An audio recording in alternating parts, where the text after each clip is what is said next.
रहने नहीं दिया जाता है, कोर्टों में तकसीम किया जाता है, बांट दिया जाता है, या ऐसा माहौल बना दिया जाता है कि मामला फिसादों का हो जाए, हिंदू मुसलमानों के दंगे हो जाए या हिंदू दलितों के दंगे हो जाए, ताकि पोलराइजेशन हो और वो अपनी सीटें चुना कर लाए।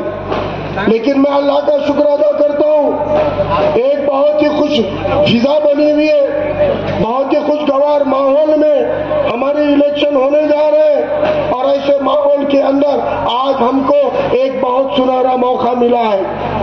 आज वंचित बहुजन आघाड़ी ने पिछले 5 सालों में मुसलमानों के मौजू पर, मुसलमानों के मुद्दों पर, मुसलमानों के मसाइलों पर जितनी आवाजें उठाई है उतनी आवाज 50 साल में भी चुनकर गए वाले सामने आज सेक्युलरों ने नहीं उठाई है।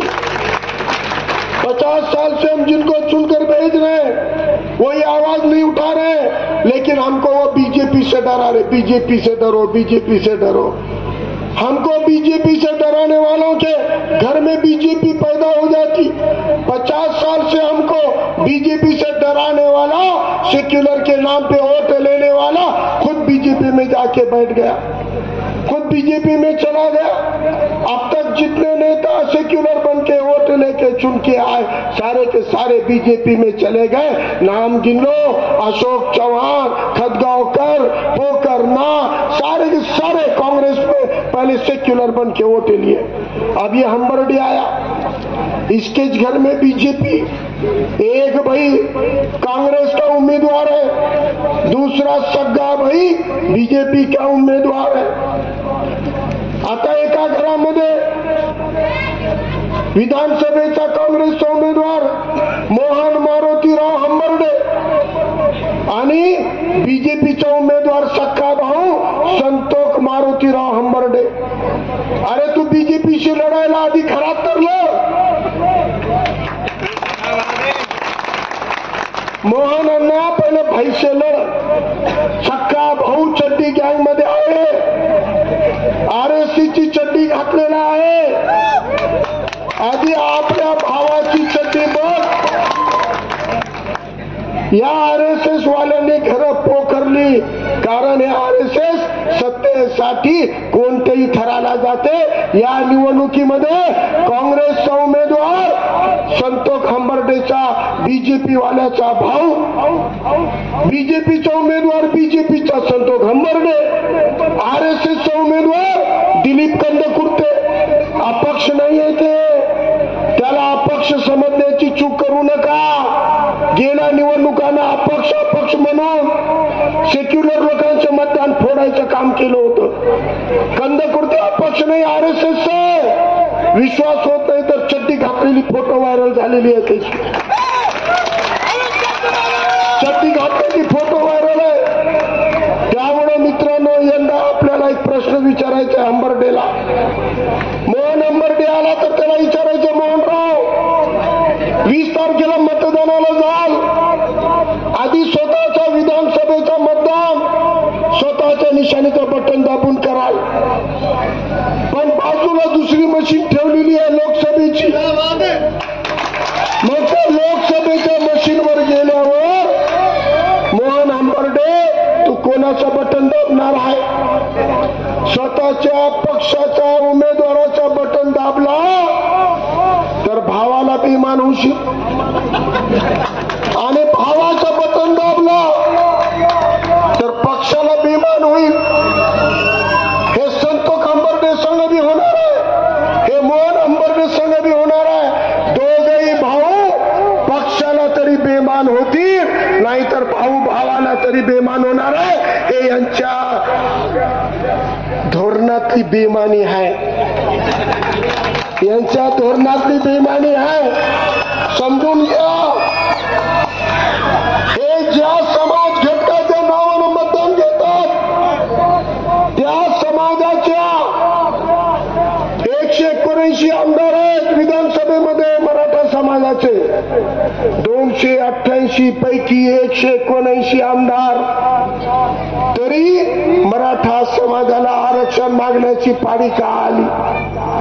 तरी आत्महत्या करणाऱ्या शेतकऱ्यांमध्ये 80% जास्त शेतकरी मराठा समाजाचे काय एमपीएससी यूपीएससी पोलीस भरतीत नंबर लागला नाही तर आत्महत्या करणारे अर्ध्याहून अधिक विद्यार्थी मराठा समाजाचे काय हे स्वतःच्या समाजाचे झाले नाही तुमच्या आमच्या समाजाचे काय होणार आहे तुमच्या आमच्या समाजाचे काय होणार आहे जाऊन बघा प्रत्येक खेड्यामध्ये स्मशानभूमीचा प्रश्न सुटला नाही कब्रस्तानला निधी दिला नाही ईदगाहला निधी दिला नाही 80% निधी स्वतःच्या सगळे सोयऱ्यामध्ये वाटले सगळे सोयऱ्यामध्ये तेव्हा मग तुम्हाला दलितांच्या मुसलमानांच्या बौद्धांच्या वस्त्याही दिसत नाही आणि आमचे कामही दिसत नाहीत या मार्केटला कोणताही माणूस येताना नाकाला कापड लावून येतो कारण यांनी या मार्केटमध्ये स्वच्छतेसाठी हवे तसे बंदोबस्त केले नाहीत या मार्केटला पाहिजे ते सुविधा दिल्या नाहीत या मार्केटसाठी डेव्हलपमेंट केलं नाही सगळा निधी घर भरण्यामध्ये टाकला अरे तुझ्या एका वर्षाच्या 2% निधीमध्ये आमच्या मच्छी मार्केट परिसरातलं सगळं घाण वास संपला असता पण तितपत तुमची नियत नाही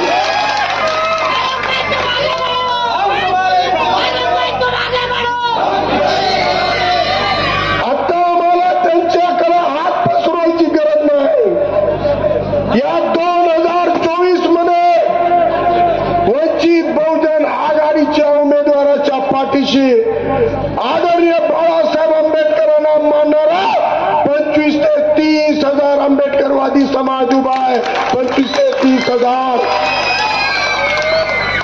गेल्या वर्षी भुलाथापांना गेल्या निवडणुकीत भुलाथापांना बळी पडलेला माझा समाज सुद्धा या निवडणुकीमध्ये जागरूक झालेला आहे माझा समाज माझ्या पाठीशी उभा झाला माझ्या पाठीशी उभा झाला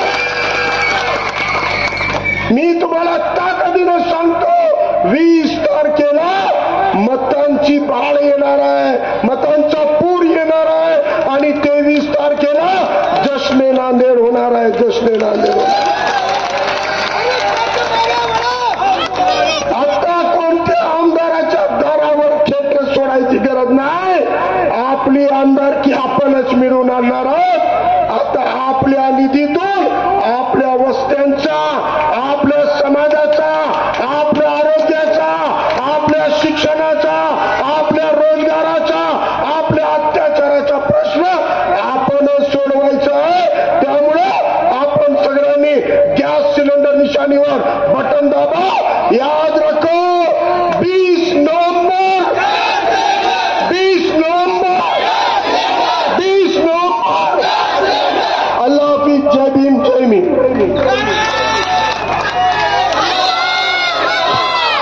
सर्वांचा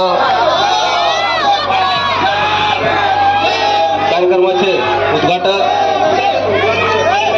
कार्यालयाचं आदरणीय फारुख सरांच्या हस्ते होणार आहे